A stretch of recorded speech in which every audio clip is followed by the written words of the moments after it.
Congressional Budget Office is expecting higher deficits and quicker economic growth in the coming decade. However, a key fiscal measure suggests an improved budget performance by 2028. One America's Kristian Rouz explains.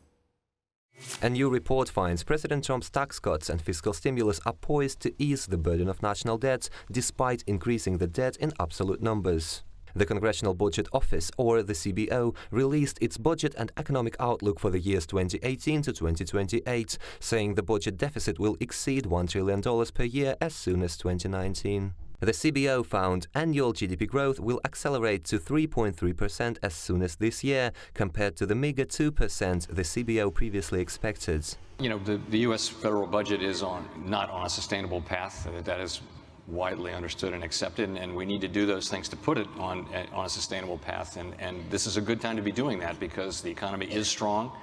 Government revenue is strong. At first glance, the report is deemed as encouraging President Trump's critics and opponents, but actual numbers suggest otherwise. The CBO said U.S. debt to GDP ratio, or correlation between national debt and the size of the U.S. economy, will stand at 96.2% in 2028. This would be the lowest since 2011, when it stood at 96%, while last year's debt to GDP ratio was 105.4%. The report's key finding suggests a lower pressure of the debt burden in the year 2028, stemming from a robust economic growth and an expansion in tax base. What we should be really focused on is the strong economic growth. The tax plan is kicking in, our regulatory relief is kicking in.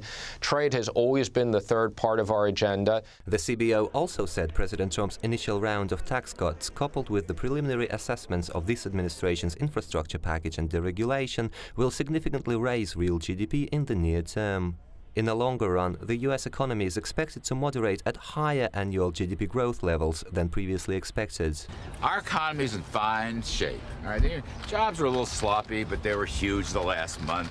You know, we're running close to a couple 100,000 jobs on a yearly basis. Unemployment is low, inflation is low. If you take a look at the investment spending on equipment, so-called CapEx, those numbers are doing extremely well. The CBO found total U.S. GDP will increase to just under $30 trillion by 2028, compared to roughly $19 trillion today. Additionally, higher national debt in absolute numbers is expected to support higher 10-year Treasury yields, averaging at 4.1% in the medium term and 3.7% in the long-term assessment. In this light, the Federal Reserve will be able to successfully normalize U.S. monetary policies, including raising its interest rates closer to 4% and allowing the Fed to more efficiently tackle future economic crises. Over the next few years, we will continue to aim for 2% inflation and for a sustained economic expansion with a strong labor market. As I mentioned, my FOMC colleagues and I believe that as long as the economy continues broadly on its current path, further gradual increases in the federal funds rate will best promote those goals. Additionally, the CBO said nominal GDP growth could hit 5.2% this year, averaging at around 4% per year through 2028, falling in line with the president's goal of 4 or even 5% annual growth. The market's up today very substantially. No, not at all. Don't forget, our country's going to be much stronger when this is all finished, just so you understand. You know, these trade deals are horrible. Our country is going to be much stronger when this is finished. Okay? So that's very important. Thank you. Experts say the CBO assessments are based off current trends in the economy, meaning the actual economic benefits of the president's fiscal policies could be greater due to the multiplier effect of the expected private sector investment. Fed Chair Jerome Powell recently confirmed this, saying central bankers don't know to what extent the low unemployment, higher productivity and increased investment will benefit the economy. If the outlook changes, so too will monetary policy. Our overarching objective will remain the same: fostering a strong economy for all Americans, one that provides plentiful jobs and low and stable inflation. Thank you very much.